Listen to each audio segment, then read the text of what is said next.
All right, all right, all right. Good morning, everybody. Hope you guys are having a great day. Welcome to Tuesday morning's edition of our live trade room. I know I've got a couple of new people joining us today. All right, I'm excited that you're here with us. We're gonna go ahead and get rolling. Tuesday morning, it's our strategic trader session. So when we do our strategic trader sessions, they're very intentionally designed to be a little bit more explanation is really the idea. Is we want to do a little bit more explaining, a little slower, and the whole idea of these sessions is for you to ask a lot of questions. I want you to dive in, ask questions, whatever it is you would like to do. I figure that today what I would do is normally on these sessions we do futures, but I do futures. We essentially do futures 4 times a week. We do futures trading rooms, and so I really don't want this to be just another future session. So I figured today I would take a look at some stocks. And the reason I want to look at some stocks is we have seen that there's some reason to believe that we could get a little bit more bullishness in the markets overall. And so we would then want to start to look for some potential stock setup. So I figure that's what we will do today. Please, everybody, feel free to use the chat box. We're also going live on YouTube this morning because this is our free preview week at Traders Army. And so we want you guys to get a chance to experience what it is that we do. So please feel free to use the chat window in YouTube or on Zoom. And if you want to use the microphone, if you're in our Zoom room, please feel free to use the microphone and ask whatever questions you have. Now, I do want to give a very, very quick disclaimer. It is quite literally raining sideways here. I live in Houston, Texas, the home of thunderstorms, and so if I get cut out, I will. I've asked one of our amazing members to be a co-host so that the meeting keeps going, and I'll try to jump back in as soon as I can. So I will ask for a little bit of grace. I cannot control Mother Nature. It's raining sideways, and we're in a tornado warning. So other than that, it's another normal day in Houston. So all right. So we are up a little bit this morning, up about 10 points, sitting below what, frankly, we looked at as a potential breakout area the other day,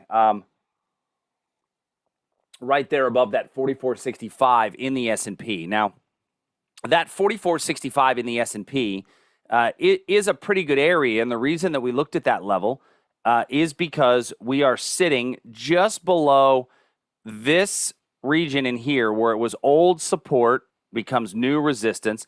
And I think that this could be another opportunity for a long breakout. Now, you may say, well, what about the supply up above us right in here? Okay. And when I look at that supply up above us, these two wicks, these would be, we affectionately refer to these as Justin's fingers.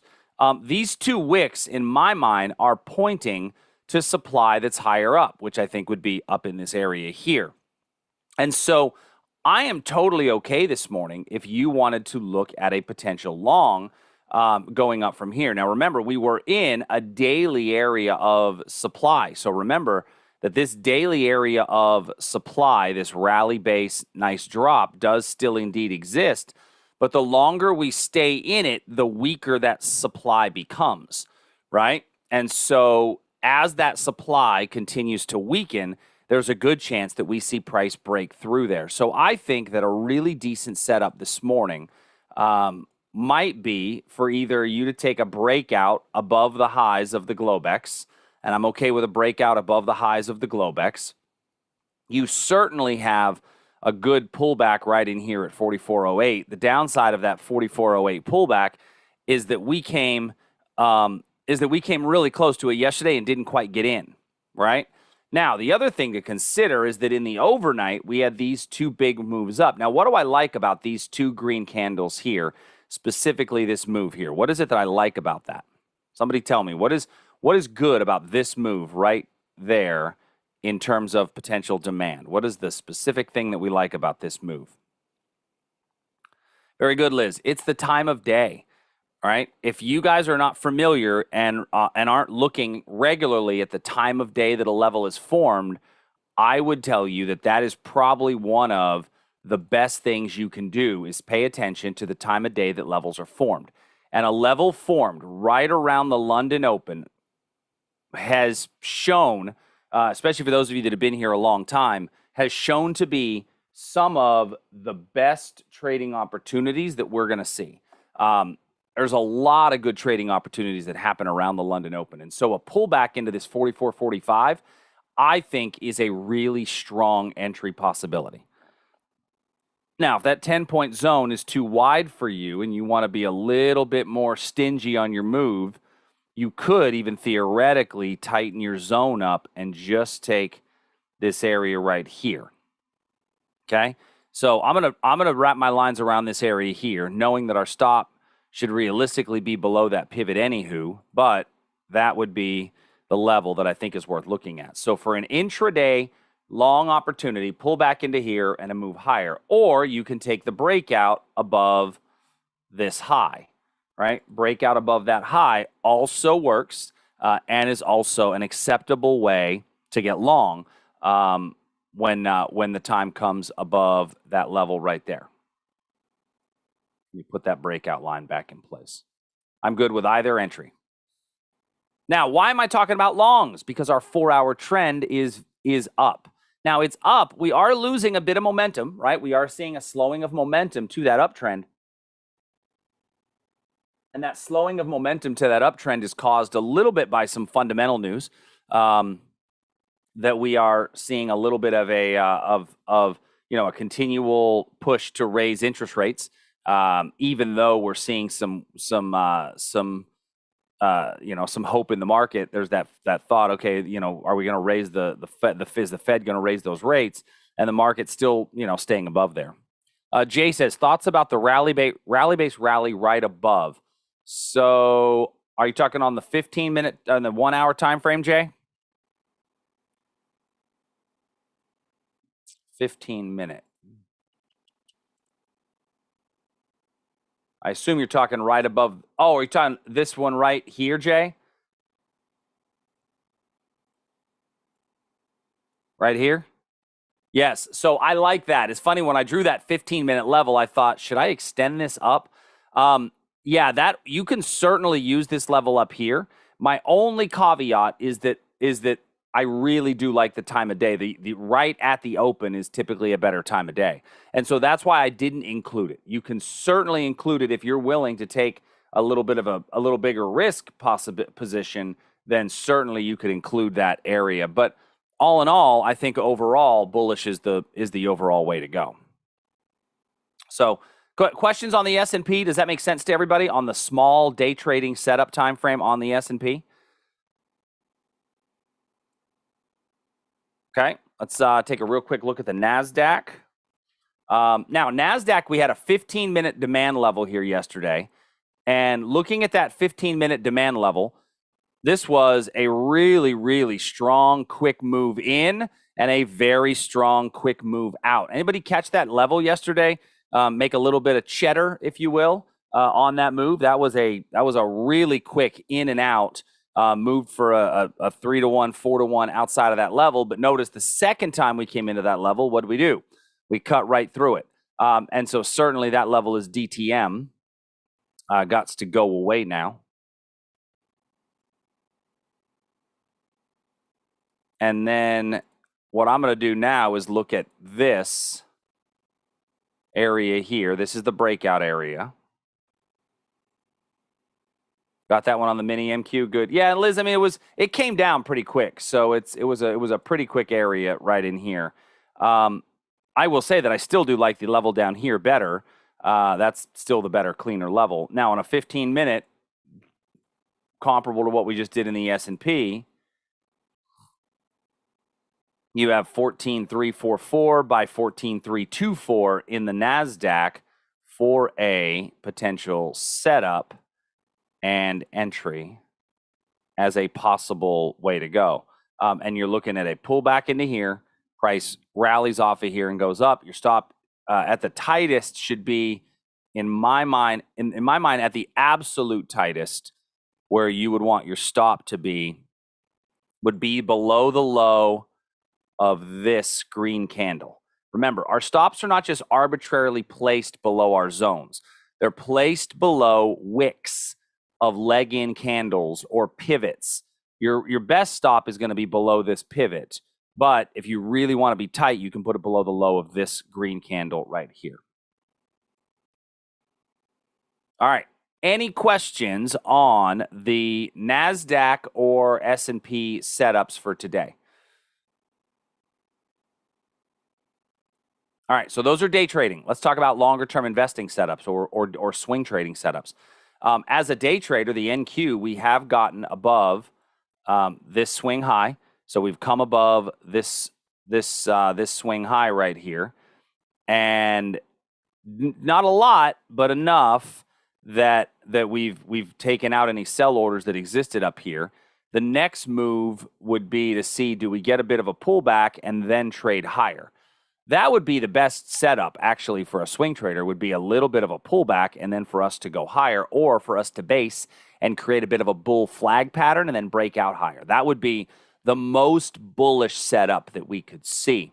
What would actually not be overly bullish would be today just to be a big green candle straight up with low volume. That would actually not be super bullish. I'd rather see some consolidation and a breakout in order to really create a sustainable move higher. Same thing in the S&P.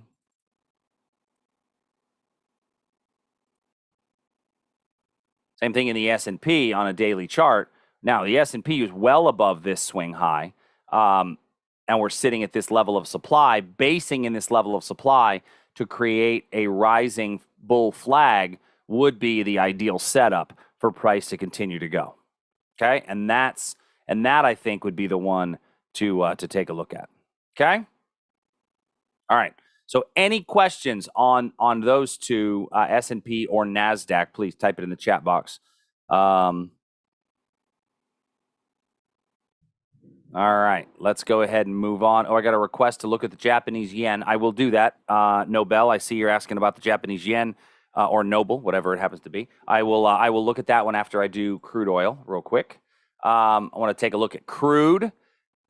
So we looked at crude the other day, and a couple of things that we found in crude oil is that we had a breakout above this level here. So we did get a pretty good breakout above this region on our Sunday night session. Oh, Trader Jack says, are we above the 820? So you can, I'm going to slide back to equities for just a minute. So going back to our weekly chart here, we had been talking about closing above the 8-period exponential moving average as an investor as the most aggressive way to get back in long-term trading. I think it's okay if you want to get back in because we did close above that 8-period exponential moving average. And that is a very, very simple indicator system that says, okay, get out when we close below the 20, get back in when we close above the 8. And we closed below got below the 20 here, and then got back above right through here. So you're missing out on a little bit of that deeper pullback. I think it's okay to get back in on some longer term investments, but I wouldn't jump back in 100%. I would scale in a little bit. Right? Maybe scale in a little bit on some of those longer term positions. Maybe take 30% and get in, something like that, and then continue to add in. Does that work on the hourly, the 8 and the 20? I've never looked at it on the hourly, Trisha, to be quite honest. I've never once thought about using it on the hourly. I've only used this as a very, very simple weekly system. And the reason I use this as a weekly charting system is really to teach people who are not traders, but they're more investors and they've got 401ks or IRAs or government pension plans, and they can move their money around when to be in the market and when to be out of the market. And so we use it more for longer term styles. Theoretically, it would also work for hourly style because you're just trend following. You'll never catch a top. You'll never catch a bottom. But you certainly can use it in that way. All right. So yeah, the most aggressive long entries, if you're more aggressive, you can certainly get back in now on some of those positions. All right. So looking back at crude oil, we talked a little bit. We talk about it every day, but we talked about a breakout on Sunday night. We didn't really get great basing. So you may have taken a breakout, but we didn't get phenomenal basing. And then we said, well, if you didn't get the breakout, there could be a retest back to this 15-minute level. We didn't get that either. So neither one of those really gave us any of the true love. And then we came back up to this area of potential supply, and it kind of based in front of the level. And so when you see basing in front of the level, what does that tell you? Right? What does it tell us when we see basing in front of the level? KOD, right? Kiss of death. And so not overly surprised that we saw this level cut right through. Now, we did come into this 15-minute supply. I will tell you, I'd love to say, hey, look how smart I am. Look how right I am that I called this level and we've moved away. In reality, should I have made any money on this move? What do y'all think? If I was following my rules, should I have made any money on this trade? I say this a little bit of a trick question. The answer is no. The answer is no. I should not have made any money on this trade. Why not? Why should I have been out of this trade at basically break even? This is one of the few times that this rule is going to hurt you. The 6 candle rule. Very good. So for those of you unfamiliar with the 6 candle rule, we have a very simple rule. On your entry time frame, if your trade doesn't start going your way within 6 candles, just close the thing out. Just close it out, because as my mentor once told me, if she ain't winked at you by 10 p.m., she's not going to wink at you at midnight. Go to bed. If the trade hasn't started moving your direction within 6 candles, it's probably not going to move your direction. And I would say this is one of the rare exceptions that the 6 candle rule hurts you. And it doesn't happen often. I will say that the 6 candle rule helps you a lot more than it hurts you. But notice here, we got 1, 2, 3, 4, 5, 6 candles later, you're sitting right at your break-even point. Telling you, hey, listen, close it out, walk away. It's not moving your way. Did it eventually work? Yeah, it eventually worked. But that's not a trade for me to be making any money on, frankly. And so I'm not going to, I'd love to tell you, look at how smart I am. No, that's not true. It's disingenuous at best and lying at worst. But in reality, that's just not that you want to trade your rules. And sometimes your rules are going to really annoy you. But it's long-term system play, right? What we're doing is we're playing a long-term system of success and probability. And probabilities don't always work. And that was really the case in this instance. Now, looking at this on a 4-hour chart, we put in a pretty nice bottoming pattern here. Rallied up, gave us a little base for price to continue to go higher. So we do have a continuation of a bigger uptrend. And so as that uptrend looks like it's going to continue, what I would say is that we want to look at longs. Well, in looking at longs, as far as quality areas of demand below me, I don't really have a lot of great demand areas below me, do I? I mean, I can go to a 15-minute and see if we've put something in. You could theoretically still use this if we come back and retest this, but I think by the time that we would come back to there, we might bust through it. As far as a short goes, I really kind of like this area for a short. I like this area for a short. Now, that short has to be a confirmation entry. Now, why does it have to be a confirmation entry? That confirmation entry exists because we're in an uptrend, and I'm looking at a short in an uptrend. So if I'm going to go counter trend, I've got to be willing to go trade the direction on that. Susan, great question. You do options on futures. I am a big fan of options on futures in certain instances, primarily the ones that have enough liquidity that the spread is good, but and if you want to maybe even go directionally but minimize your risk a little bit, yes, I do like options on futures as a way to go. We actually have I think we've got a course on that inside the website. If you haven't watched it yet, Susan, there's a course on options on futures. So I'm going to leave the 15-minute demand area in here as well, but I am going to be very cautious of this 15-minute demand. I'm not going to do a set it and forget it trade.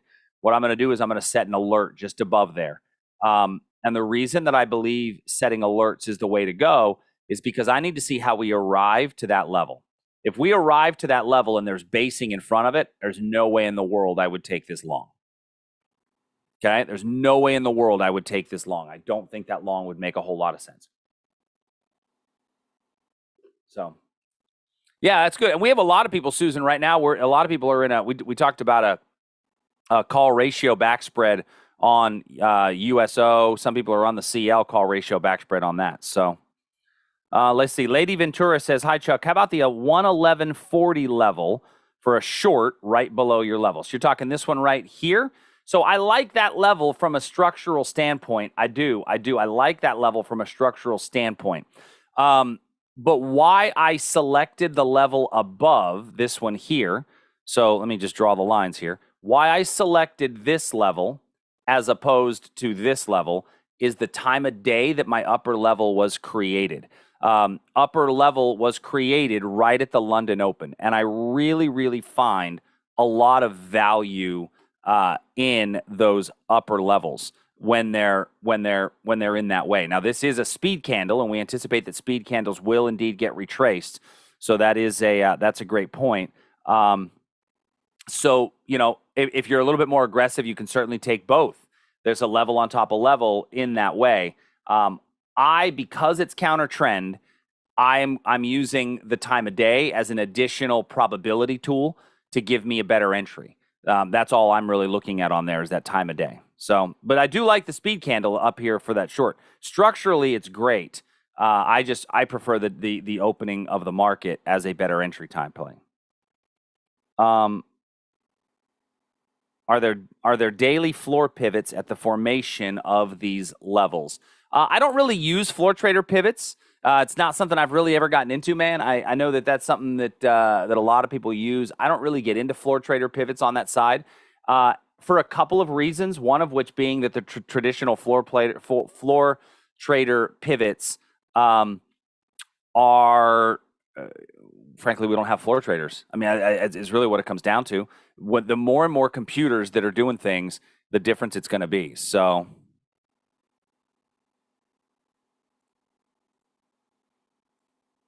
all right. Now let's take a look at gold very quickly. And gold is doing the exact same thing it's been doing for the last few days. Not a damn thing. There's not a whole lot here. So there's only one way that I can guarantee. There's only one way that I can guarantee this market's going to move, and that would be is if Liz puts in an iron condor. That's our guarantee to make gold move. So I love you, Liz. The iron condor on gold is the way to make gold move. No, seriously though, we're sitting at an area that I think a breakout is inevitable down below that level. 4-hour chart is, it's gone very sideways, but I do still have slightly lower highs here. So the better probability is that we would break out to the downside, but it is not impossible that we break out above. I personally would still need, I'm not ready to take, if we just, let's say we get a big red candle like this, big red candle that does this. At that point, am I going to be short this market? The answer to that is no. The answer to that is no, because I would need quality basing just before this level. And by quality basing, what I mean is basing where I've got areas that are inside. It's not the color I want. I changed my colors just a little bit. Quality basing that's inside of about this. I want narrow range candles trading just before that zone. Narrow range candles just before that zone. Okay? Beautiful. All right. So that's, I think, all I've got on those. Somebody did ask me about the Japanese yen, so I will take a look at the Japanese yen. So looking at the 6J, we talked about this on Sunday night. Did anybody take our breakdown on Sunday night after we did our Sunday night live trade room session? Anybody take the breakdown on Japanese yen? Because that was, I mean, we said it. Listen, hey, if you're going to go big. That was a really clean breakdown. Price gave us a really nice strong move away. So now where are we looking at on this one? Well, if I got to go to a daily chart. And as I go on the daily chart, we are in a daily area of demand, right? So our daily demand. Now, our daily demand is coming from, good Lodi, we're going all the way back to 2016, 2015 to find that daily demand. And so we know that this is not exact numbers where the demand existed. And so can I take a long down here as we've approached this demand area? Sure, I can. You certainly can take a long. However, the only way that I can take a long would be if I get either a candle to candle entry or a confirmation entry as a swing trader. Okay? A candle to candle entry or a confirmation entry as a swing trader heading back up. Is there a possibility that we've now seen a long-term bottom in the Japanese yen? Yeah, sure. I ain't buying it, right? I ain't buying it. There's no sense in me trying to pick the bottom. I'd rather wait for either a candle to candle entry or a confirmation entry if I was going to take a long. So your better probability is to take a short. Now, I do believe we may get a small time frame bounce off of a level like this, and that small time frame bounce off of a level like that just gives me another entry. So the other entry that I would look for, I'm going to I would probably say that up here is best.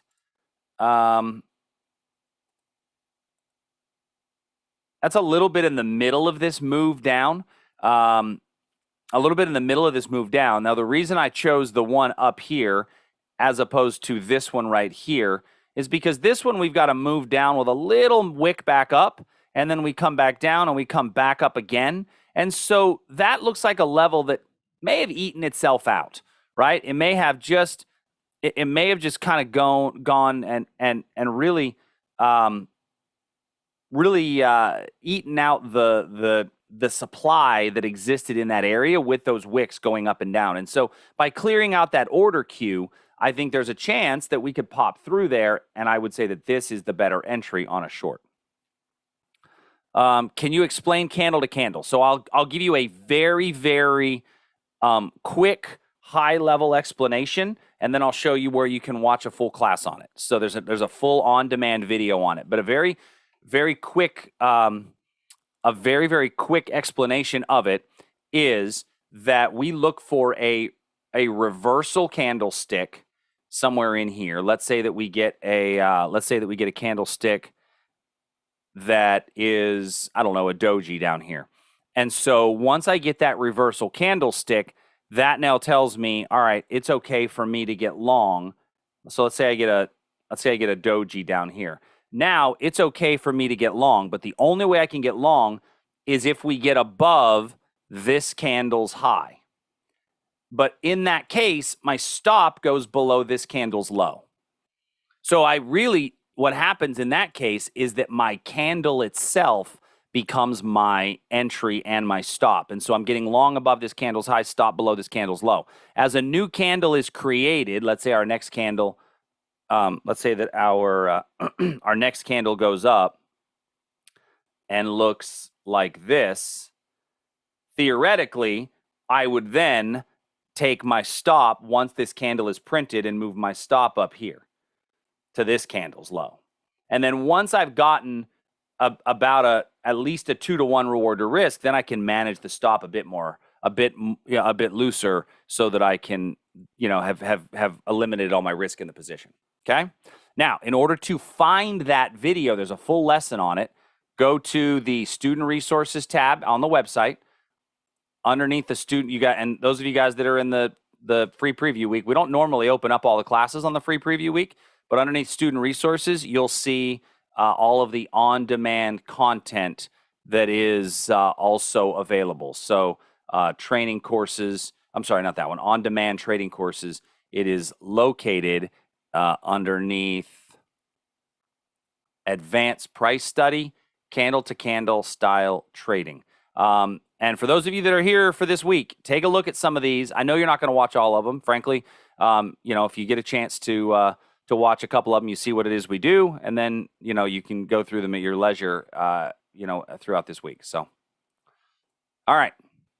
So what I want to do now, I told you guys I want to spend a little bit of time. If you guys have anything specific you want me to look at, please type it in the chat box, and I will gladly look at it. I do want to take a look at a couple of stock opportunities and a couple of stock pieces that I think are worth identifying, because I think that there are a couple of stocks that are setting up, that have pretty decent, we'll call it, strength against the market in general. Let me get this all set up here real quick. And I'm going to take a look at what some of those might look like overall. Now, one of the things to consider is that when we're doing this, we're looking at stocks that have a potential to go higher because they've not been pulled back as much as the rest of the market as the market kind of fell back. All right. So one of the first ones that I'm going to look at on a daily chart, and I use most of these are daily charts, is MPC, Marathon Petroleum. Okay.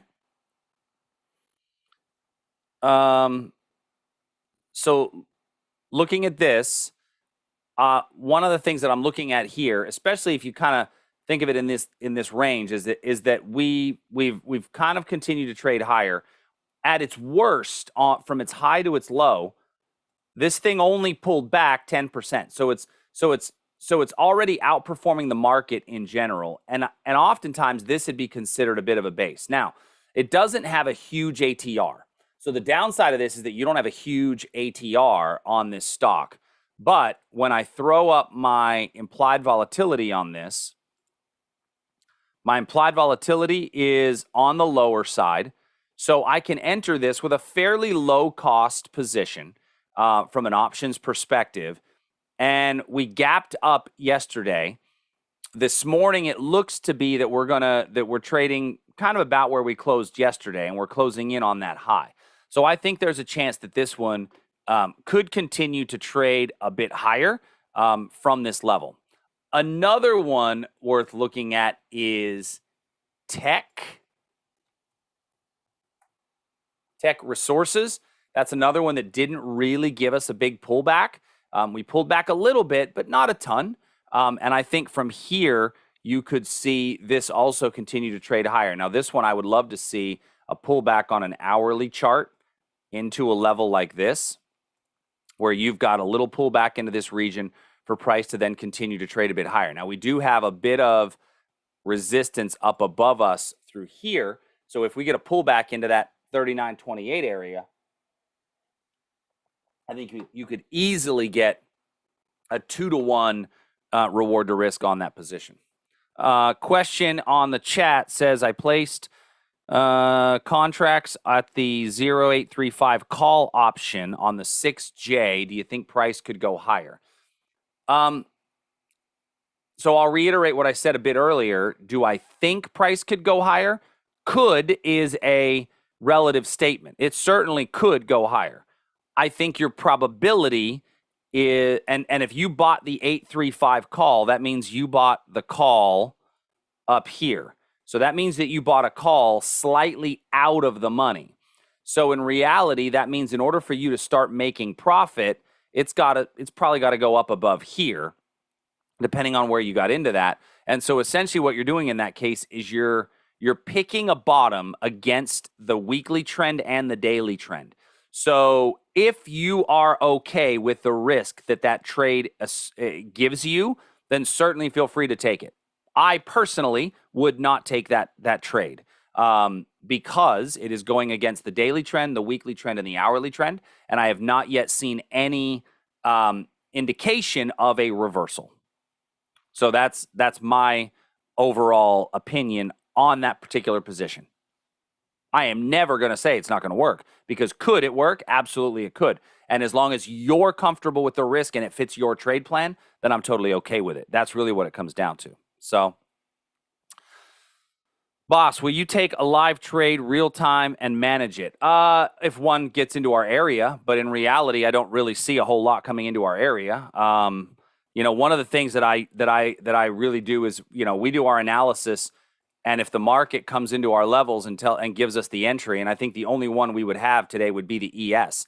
So if we come into our level, sure, I have no problem doing that. I just don't have a trade setup as of yet. And so, do we do that? Yeah, sure. But not if the trades are not in our areas. That's one of the things that's tough about live trade rooms, is a lot of people think, oh, I'm in a live trade room, I have to take a live trade. Bull crap. I do not have to take a trade. There's nothing that tells me that I have to take one. I'll take it when it comes into my level and it fits my rules. Does that make sense? And I will tell you, I have seen other academies that there's a little bit of pressure on the instructors to take live trades, even if you have to go down to 1 minute and 5 minute charts. And I'm not going to do that because that's against my trading rules. I think if you're trading futures on 1 and 5 minute charts, then it's a little tough. So that's my thought. That's my opinion for what it's worth. Okay.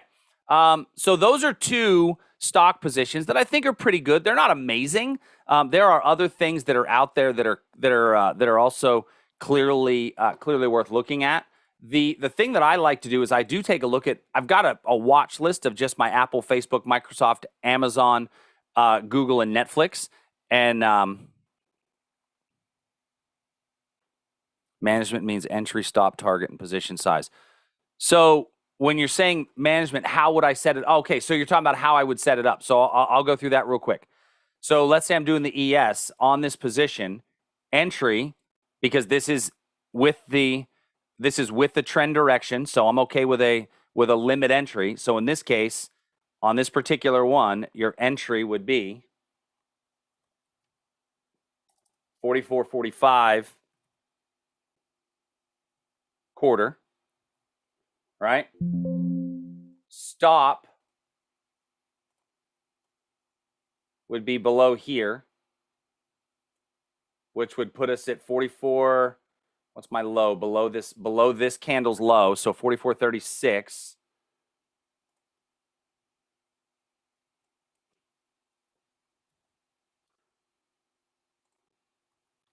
$44.35.75, right? So there's your stop.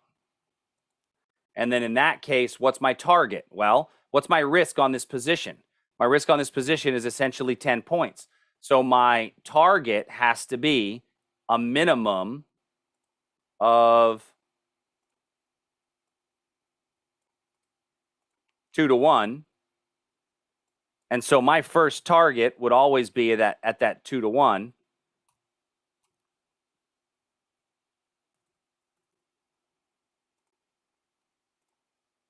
Right? Now, in this case, your trade setup would look something like this, right? This is your entry, your stop, and your target are in place. But let me ask you this. Can I just set this trade up on my computer and walk away? This is a great for those of you that are new to the way that we trade here. This might shock you a little bit. Can I just set this trade up, put it on my computer, and walk away? The answer to that is no. There are so many people who say, just set it and forget it. You don't ever have to look at your computer. Go live your own life. Bull. Okay? This is your money. And so if we come into this level and we get basing in front of the level, that's going to negate the trade for me. And so I will not set that trade up at all. So I don't believe in the set it and forget it trading style. I believe in you have to set alerts, and when an alert comes up, I can take a look and see what the arrival does and then set everything up. But I don't set the trades up and then walk away. So does that make sense to everybody out there? And now, if let's say in here you're going to determine how many you take. Let's say you decide to take 5 contracts, right? So let's say you take 5 contracts as an entry. In my mind, the management on this, let's say you take 5 contracts, and I'm just making up a number. It's up to you on what you would take, certainly. Your stop down here would be for 5 contracts, right? Your stop is going to be for 5 contracts. My target up above is probably going to be for 3 contracts.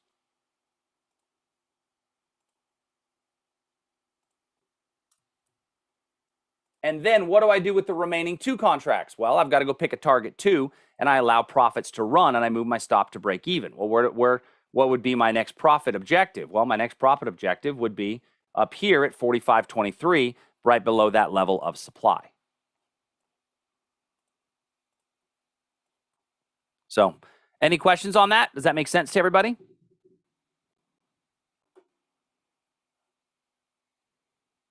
Cool.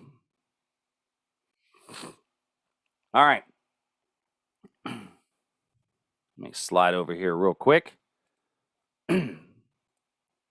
So a couple of stocks I think that are also worth looking at. Now, remember, when we're looking at some of these stocks, a lot of these stocks are going to be in the basic materials sector, the energy sector, things like that, because they didn't get beaten down as bad as everything else. One of them would be the amazing initials, CF. Look at this thing, right? Boom! This thing shot right up. This is This is more of an ag play, but you're playing on the ag play in this case. And so, what I would love to see is a bit of a pullback for an opportunity to get long, as this thing has really rocketed straight up. And you're playing the ag play a little bit. And so, a pullback to the gap fill area here, I think would make a whole lot of sense if you were to get a pullback into that region. If I look at this on a daily chart, this is a bit of a triangle pattern in here. We've gapped up. A pullback into this region right there, I think, makes for a pretty good setup and a pretty good entry coming out of that region. So. Couple of other positions in there that I think are worth looking at would be starting to roll maybe back into some tech, as we've seen some of the tech stocks just absolutely get their butts handed to them. But for example, Apple came back into our demand level. We've been looking at this demand level for, I don't know, months. Price hit that demand level, got a really nice move away out of that level, traded halfway into the zone. So somebody who was able to hop into this, you can move through here. I think that would be a very pretty strong move away. Now, how can I re-engage this if I feel like I've already missed it? Can I jump back on the train? To jump back on the train, if you do like this one, would be, in my mind, right here. Now, why right there? The reason I go right there is because on the daily chart, what I see there is a little bit of a wick over wick that exists. So I saw that wick over wick cut down to the hourly. And when I cut down to the hourly, that hourly gives me that entry there, 160 by, right around that 160 area for an opportunity to get long. So I'm going to put that one actually on the list.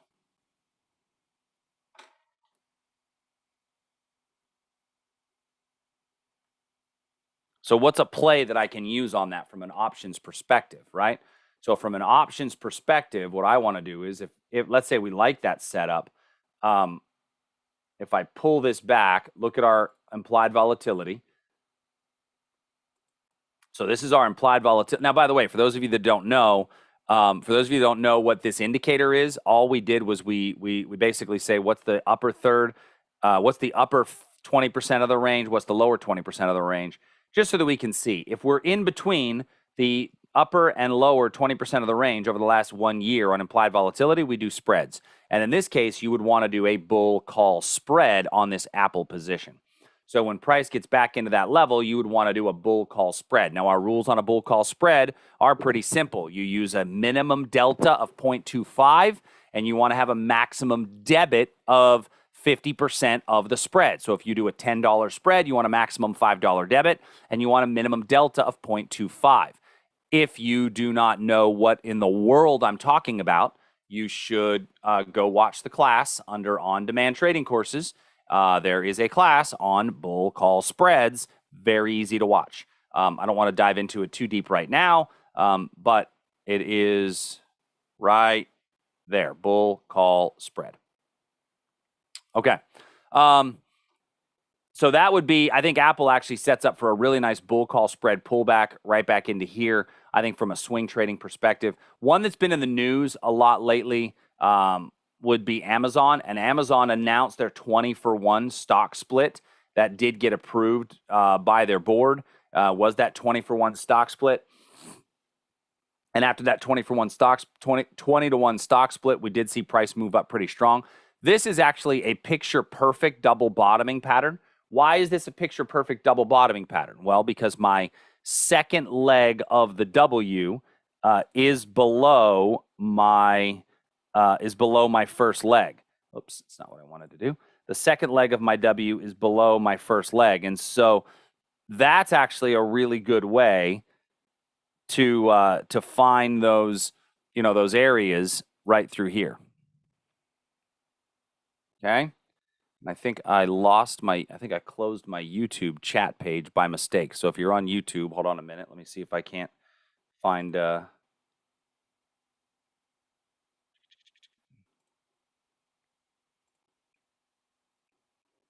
me jump back in so I can see the YouTube chat again. There we go. All right. So that I think is a really good way to look at that as a potential reversal in here. Okay, so I can see the YouTube chat again. Sorry about that, everybody, if you type something in. So Amazon, I think that we could base right here. I'd love to see us base in this level for a potential upside breakout. That's what would be ideal. I don't know that we're going to get that or not. I feel like I'd be chasing if I just got long up here without basing. But when I see this double bottoming pattern where I've got this low is lower than the one over here to the right, that's a very clear double bottoming pattern. I wouldn't want to chase this unless I get quality basing. Now, looking at the implied volatility, we're sitting in the middle of the range, so bull call spread would be the one that would make the most sense. And what's great about a bull call spread is I can trade Amazon on a bull call spread, and my risk doesn't have to be that high. If I just go buy a call in Amazon at a $3,200 stock, it gets redonkulous, right? But this 20-to-1 stock split that's coming is actually going to make it a little bit more for people to be interested in. So, yeah, it's gonna be a big one. Now, it's not until June, so I'll be interested to see where's the stock at June. I could be. Here's the conspiracy theorist in me. Is that the stock is that they really, really want the stock to be here coming into June. Now, why would they really, really want the stock here on June 3rd? Well, because when you take a 20-to-1 stock split on a $4,000 price, it drops it down to $200. Right? I mean, it's a nice, and so do you think that markets ping whole round numbers? You think markets ping whole round numbers? Faux show, right? There's no doubt that markets will oftentimes ping those whole round numbers. And if we continue to ping those whole round numbers, then I think that you could see, could see it come up here. I don't know that it will, but I'm willing to take a little flyer if we get basing up here. I need to see basing. Now, what if we just get a normal average, a pullback out of that supply? Well, if we get a pullback out of that supply, in reality, your best zone, I think, is right here, where you've got a little bit of a wick over wick, and it includes a very small gap.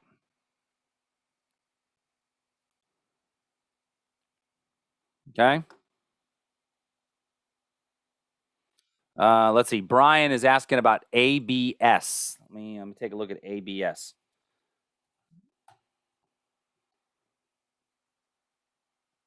I don't know that. Did you mean? Oh, Brian, I think you meant absolutely. I'm like, Albertsons, I don't know that that's out there. I'm not that bright. Let's see. Google. So I like Apple. I like Apple.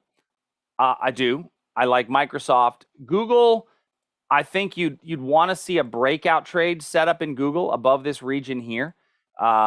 We are putting in a bit of a basing pattern, and that basing pattern that could exist could allow us to get long up on a breakout above here, provided that we get quality basing.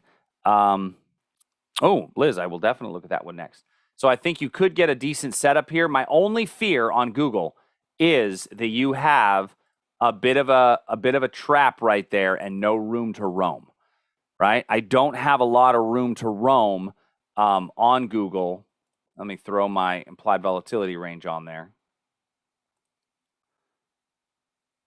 You don't have a whole lot of room to roam, and that to me could be a little bit of a bull trap, right? A little bit of a bull trap could be setting itself up. So as looking at these, I don't like Google as much as I like the Apple pullback or the Amazon potential setup, but Amazon's still a ways away from giving me a good setup. Google, I would need to see a few more days of basing in front of this level before I'd be as interested in it. Netflix. So Netflix is, got absolutely hammered, right? Has anybody else realized that Netflix has dropped over 50% of its value? I mean, it really got its butt kicked, and now we're coming up on earnings again. How do I put this the right way? I think there's a chance Netflix can have another precipitous drop on earnings. I really do. The reason it dropped on earnings was a fundamental reason. For the first time almost ever, they lost subscribers. The way they've been measuring their growth is on subscriber increase. And now they're starting to see subscriber decrease. And so with the flood of opportunities out there of other streaming services, out there, that there are just people that say, hey, listen, I just don't think I want to keep Netflix. And Netflix is not only in a flooding market, they're raising prices. I will tell you, and once again, what I do doesn't matter, but it hit my supply level. I canceled it. And I personally don't like the programming. So I canceled it. Now, I call that, my father-in-law says this a lot. He says, you know what? He goes, I'm just the average. He told me this was probably like 10 years ago, maybe 15 years ago. And I've listened to him ever since. And he said, I use what's called the OGI when I do a lot of my investing. And that's called the old guy index. And the old guy index says this. People are he would and then he would surmise on, what are the old guys like him doing? And the reason he said the old guys like him is because he said, listen, there's new money coming to the market all the time. But in all reality, a lot of the people who are putting their money into the markets or have money in the markets are the people that have retirement accounts. And are they still interested in some of these things as things shift? And so I will tell you, my OGI, my old guy index on this one is telling me that there's a lot more streaming options out there than ever before, that Netflix has been continuing to lose subscribers, and that their original content is not keeping up. Thus, they're losing subscribers to Disney Plus or to Apple TV, things like that. So I'm just saying, I'm actually okay looking at this as a speculative short heading into earnings. Now, heading into earnings, what do we know for certain? We know that our implied volatility is going to be wicked high, right? Wicked high is our implied volatility. So is it okay to use that implied volatility at that level, maybe sell a call spread and use the premium that you sell that call spread to go out and buy a put? Right? 24-hour gun smoke. I like that. So I think that's actually a pretty cool way to do a trade like this. When you've got implied volatility that's that high, what if I look, and I didn't prepare this one at all ahead of time, but I'm just kind of, you guys are seeing how my brain works. Because I don't really want to pay for it. I'd rather let somebody else pay for it, right? Anybody else like that idea? Let somebody else pay for it? Well, not quite a BFF, John, because I'm not going to go naked. Because in a BFF, I'm selling a naked put in order to acquire a call that I buy a call spread above. In this case, I'm selling a call spread above in order to buy a put. So it's kind of the reverse of a BFF if you think about it. So let's say I go out to June and I sell the 400.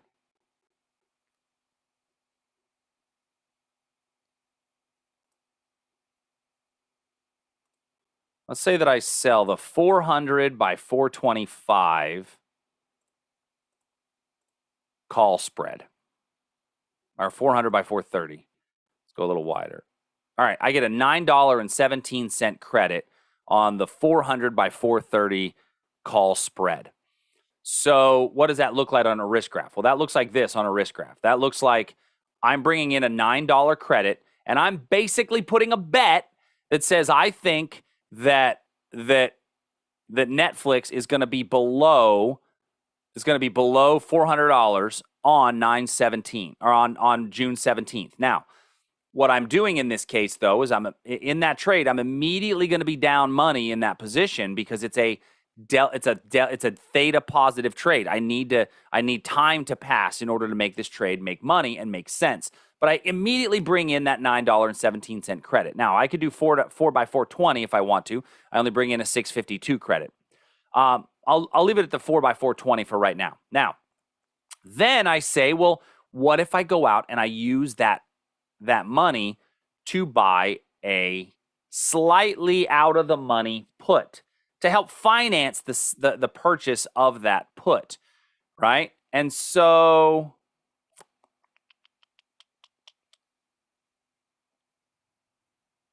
actually, let's see this. Yeah, it's a little bit like a BFF to the downside, but in reality, so if I just go out, the cost is so prohibitive on these. $20 for a 350 put when I'm $25 out of the money. So I might actually want to do a bear put on the other side as well.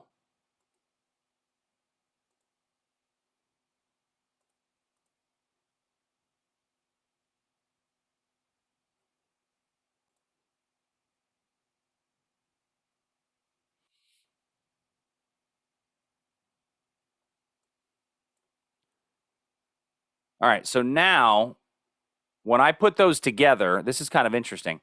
So what this gives me is I've got a break-even trade. I've essentially created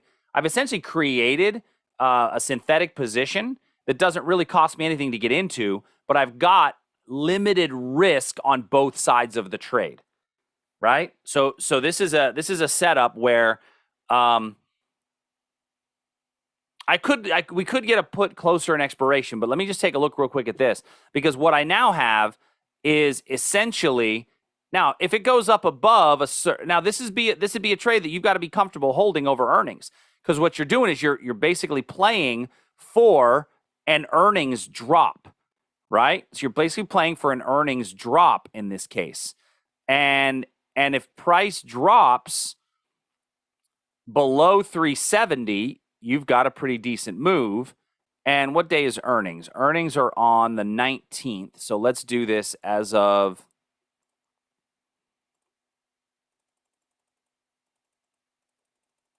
let's do this all the way out to the 20th. So on the 20th, in that case, my break even is 376, right? My break even is 376. So as long as we're below 376, you're good, because that's about where your break even is on the 20th. And you have upside potential. Like if we drop down to 340, which 340 would not be an unheard of drop, would it? I mean, that's only to right here. Is it possible we could drop below 300? I think it is. We drop below 300, you got a pretty nice return on your hands. Now, where's my stop go? In my mind, my stop is going to go up above 400, right? So if I've got a stop at 400 with, I believe, a realistic possibility of price getting down to, let's just go 320, right? Because we were just at 329. Let's say we go to 320. In that case, you've got a risk on your hands about 447 against a profit of about 1,000. So it does satisfy the 2-to-1 reward to risk. Now, if you go to a smaller time frame expiration, take it from the Junes, go to the Mays, and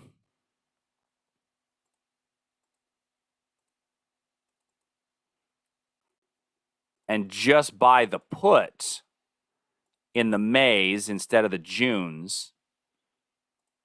The downside of that, my only caveat to that is that you're still paying a fair amount for it, and now my Vega my theta is gonna hurt me a bit more the other way. So that's why I kind of like the Junes. So, but I think there's a play to be had there. I think that's an interesting play. Looking at the Junes, what do we have? The 360, was it 360 by 340? Is that what we just had there?